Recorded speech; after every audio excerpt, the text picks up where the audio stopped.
ये पाकिस्तान दुनिया का वाहिद खित्ता है जिसमें लोग अपनी जिंदगी रियासत से मांगने के लिए सड़क पर निकल रहे हैं। हमें जीने दिया जाए, हमें सांस लेने दिया जाए। ये पाकिस्तान किन मनहूसों का साया पड़ा है इस पाकिस्तान के ऊपर कि लोग अपनी जिंदगियां मांगने के लिए लाखों की तादाद में सफेद झंडे हाथ में लिए सड़कों पर निकलते हैं और उनके सफेद झंडों को खून आलूद कर दिया जाता है। अमन की ख्वाहिश लेकर के सड़कों पे आए लोगों के ऊपर गोलियां चला दी जाती हैं। अस्सलाम वालेकुम एंड वेलकम टू अलीज़ी व्लॉग्स। इंतहाई अफसोसनाक खबर है। अनफॉर्चुनेटली पिछले 2 साल से वीलॉग की पहली लाइन ही ये होती है हमारी कि इंतहाई अफसोसनाक खबर है। जब से ये रजीम चेंज हुआ है और ये काबिज माफिया इस मुल्क पे मुसल्लत हुआ है, अफसोस के साथ हमें पहली लाइन ये बोलनी पड़ती है कि अफसोसनाक खबर है। हम आपको कोई अच्छी खबर दे ही नहीं सकते। अनफॉर्चुनेटली आज बनू में लाखों मुजाहिरीन एहतजाज कर रहे थे, अमन मांग रहे थे हुकूमत से। मूंगा अमन गुआड़ू सफेद झंडे हाथ में लेकर के दहशतगर्दी के खिलाफ मुजाहरा कर रहे थे।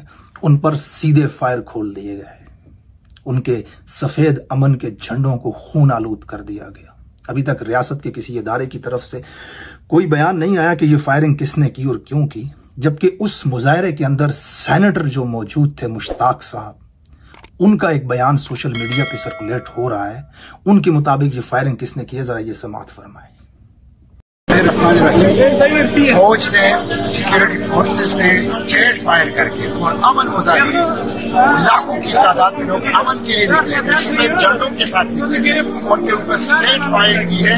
इससे कई लोग शहीद हो गए हैं और कई जख्मी हैं। अभी मैं हॉस्पिटल में, बड़े हॉस्पिटल में बहुत से जख्मी आए हैं। बिल्कुल स्ट्रेट फायर करके लोगों को मार दिया गया है। इसकी मजम्मत करता हूँ। अगर सरकारी रियासती दहशतगर्दी है, ये काबिल मजम्मत है। जनाब आली, ये पाकिस्तान का हाल हो चुका है कि अमन मांगने वालों के ऊपर सीधे फायर खोल दिए गए।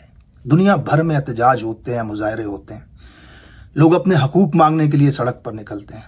लोग असेंबली में लाए गए किसी कानून के खिलाफ सड़क पे निकलते हैं, कोई कानून बनवाने के लिए सड़क पे निकलते हैं, सस्तवाई करवाने के लिए सड़क पे निकलते हैं, किसी शख्स के खिलाफ सड़क पे निकलते हैं, किसी शख्स के हक में सड़क पे निकलते हैं।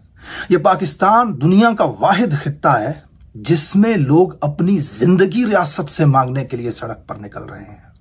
हमें जीने दिया जाए, हमें सांस लेने दिया जाए, इस मुतालबे को लेकर के लोग सड़कों पे निकलते हैं। किस कदर अफसोसनाक हालत है पाकिस्तान की, किस बदतरीन दौर से गुजर रहा है ये पाकिस्तान। किन मनहूसों का साया पड़ा है इस पाकिस्तान के ऊपर कि लोग अपनी जिंदगियां मांगने के लिए लाखों की तादाद में सफेद झंडे हाथ में लिए सड़कों पर निकलते हैं और उनके सफेद झंडों को खून आलूद कर दिया जाता है। अमन की ख्वाहिश लेकर के सड़कों पे आए लोगों के ऊपर गोलियां चला दी जाती हैं।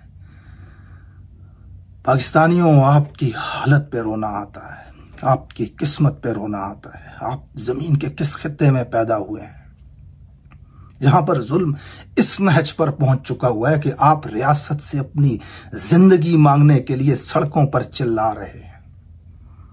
आप सड़कों पर चीख रहे हैं कि हमें हमारी जिंदगी दी जाए। दहशतगर्द आते हैं, मार के चले जाते हैं। 80,000 लोग बेगुनाह बेकसूर नमाजें पढ़ते हुए, सड़कों से चलते हुए, बच्चों के लिए रोजगार कमाते हुए चीथड़े उड़ गए, मार दिए गए।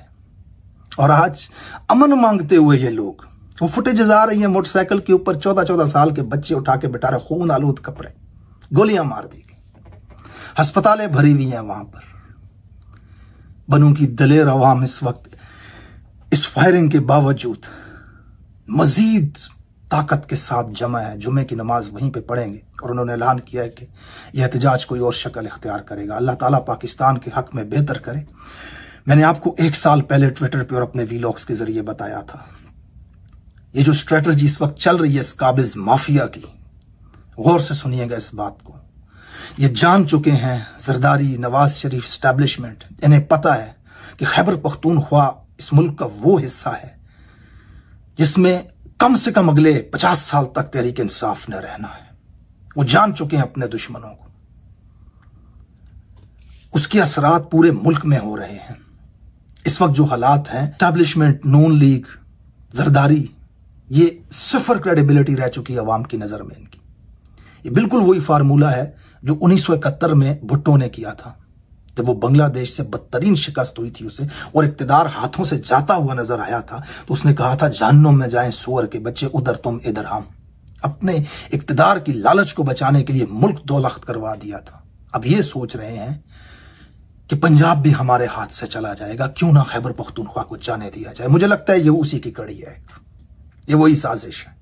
खैबर पख्तूनख्वा को मुतअद्दिद मर्तबा अवाम के अंदर ये गुस्सा डालने की, जहर भरने की कोशिश की गई। Supreme leader of Muslim League Noon बैठ करके माइक पे कहता है पठान बेवकूफ होते, जाहिल होते, मरियम नवाज पठानों के दहशतगर्द हैं। ये माइक पे कहती है स्मगलिंग करते हैं, ये वहां से ड्रग्स भेजते हैं पंजाब को। इस तरह के नफरत अंगेज बयानात इनके। खैबर पख्तूनख्वा के अंदर दहशतगर्दी, तो ये इनका कदम है उस तरफ कि खैबर पख्तूनख्वा के हालात इस तरह किए जाएं कि अल्लाह ना करे इस मुल्क के अंदर दरार पड़े। अल्लाह ताला इनको इनके बदतरीन इरादों में नाकाम करे, पाकिस्तान को मुत्तहिद रखे और इंशाअल्लाह ताला आपने इनका मुकाबला करना है और बहुत जल्द ये अपने बदतरीन अंजाम को पहुंचेंगे। आज मरियम नवाज बयान दे रही थी। आप कहते हैं कि हम अपने ज़मीर के मुताबिक फैसले करते हैं। आपको ज़मीर के मुताबिक फैसले नहीं करने होते, आपको आईन और कानून के मुताबिक फैसले करने होते। अगर आपका ज़मीर बिका हुआ है तो हम क्या कर सकते हैं? यहाँ पर ज़मीर के मुताबिक फैसले नहीं होते, यहाँ आईन और कानून के मुताबिक फैसले होते हैं। और जहां आप अपने ज़मीर के मुताबिक फैसले करते हैं जो कहीं लिंक्ड होता है तो आईन और कानून का कत्ल होता है और ये मुल्क की हालत होती है जो है। आप जिम्मेदार हैं मुल्क की इस हालत के। तो मैं आवाम से ये रिक्वेस्ट करना चाहूंगी कि अपनी आंखें और कान खुले रखें, अपने दोस्त और अपने दुश्मन को पहचानें। बहुत हो गया, 76 साल हो गए हम इन्हीं चीजों में उलझे हुए। अब ये मजीद ना बर्दाश्त होगा और ना करना चाहिए। जजेस के खिलाफ सरेआम वही किरदार कुशी, फैसले इनके हक में आए। बायोमेट्रिक की मशीन पाऊजी के लिए एयरपोर्ट पे जाए तो जजेस ठीक है, इंसाफ पे फैसला कर दें।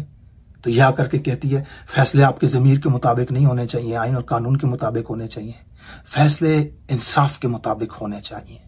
और ये फैसला इंसाफ के मुताबिक हुआ है मखसूस नशिस्तों का। कितनी ढिठाई है ये, कितनी बेहिस्सी है ये। जरा सीन को समझें कि ये चाह क्या रहे हैं। ये जो मखसूस नशिस्तें हैं मुस्लिम लीग नून की जो बनती हैं उनको मिल चुकी हैं। मसला तहरीक इंसाफ की नशिस्तों का है, ये पराई प्लेट पे लड़ रही है। भाई तुम्हें तो तुम्हारी मिल चुकी है ना, उनको दे ना दे वो अदालत का मसला, उनकी सीटें हैं ना। इमरान खान के नाम पे वोट पड़ा है जिन लोगों का, उनकी तादाद को देखते हुए उनकी जो मखसूस नशिस्तें बनती हैं उसके ऊपर मसला है ना। ये कहते नहीं उनकी भी हमको दो। ये बिल्कुल वैसे है जैसे काउंटर पे खड़े दो शख्स अपनी तनख्वाह वसूल कर रहे हैं कैशियर से।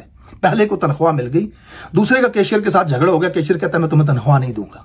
अब वो जो पहला ले चुका है वो वापस आए, क्या इसकी तनख्वाह मुझे दे दो, इसकी जो तनख्वाह इसको नहीं दे रहे हो मुझे दे दो।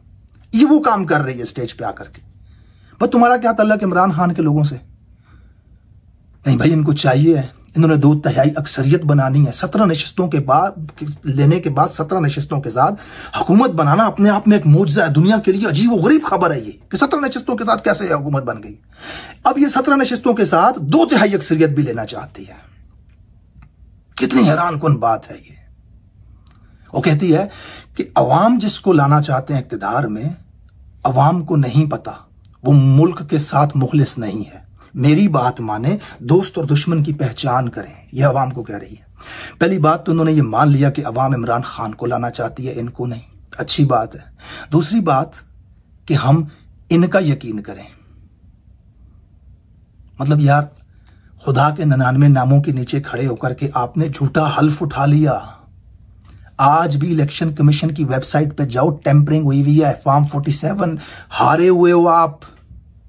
आज भी इलेक्शन ट्रिब्यूनल के अंदर केस चलेगा काजी साहब ने जिसके ऊपर स्टे लिया हुआ है, इस वजह से आप अभी तक कुर्सी पे कायम है। आज स्टे हट जाए, 2 दिन केस नहीं टिकेगा। फॉर्म 45 है ही नहीं आपके पास, आपकी कुर्सी जाती है। आप नकली हो, जेली हो, 2 नंबर हो, झूठे हो, झूठे हल्फ उठाए हैं आपने।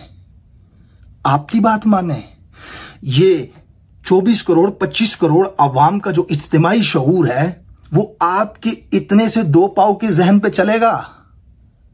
हाँ, ये 2 आंखों के बीच में जो एक भरा हुआ है जो आपके दिमाग, तो वो नहीं है। इसके मुताबिक मुल्क चलेगा या 25 करोड़ अवाम जो सोचेगी, वो जिसको लेकर के आएगी, वो होगा इस मुल्क में। आपके नजदीक तुम्हारी माने बात। टीवी पे बैठ करके तुमने कहा लंदन तो क्या पाकिस्तान में भी जायदाद नहीं है, फिर आपके अरबों रुपए के फ्लैट भी निकल आए। मुताद्दिद मर्तबा झूठ बोलती पकड़ी गई, कैलिबरी फोन लेकर के चली गई। आप बाद में पता चला वो तो आया ही नहीं था उस वक्त के। कैसे कैसे झूठ बोले हैं आपने। आपका बाप कुछ और कहता है, आपका चाचा कुछ और कहता है, आप कुछ और कहती हो, आपका बेटा कुछ और कहता है, आपका शौहर कुछ और कहता है। एक कहता है बाप गरीब था, मंगता था, दूसरा कहता है बाप अरबपति था। आप तो झूठ के पलंदे हो। मतलब आपकी बात माने कि कौन मुल्क का दोस्त है, कौन मुल्क का दुश्मन है। असल दुश्मन आप हैं इस मुल्क के। लोहे के कारखाने से 1.8 बिलियन डॉलर आपके वालिद ग्रामी ने कमाया है, 2 नंबर तरीके से किकबैक्स लेकर के। तो जनाब अली, ये हालात हैं इस मुल्क के। अल्लाह ताला पाकिस्तान पर रहम करे, बनू में जो शहीद हो चुके हैं उनकी मग़फ़िरत करे और उनका साथ दे जो इस वक्त दहशतगर्दी के खिलाफ लड़ रहे हैं और हुकूमत से, इदारों से, रियासत से मुतालबा कर रहे हैं अमन का। Thank you so much. जो खबरें मजीद आएंगी आपके साथ शेयर करूंगा।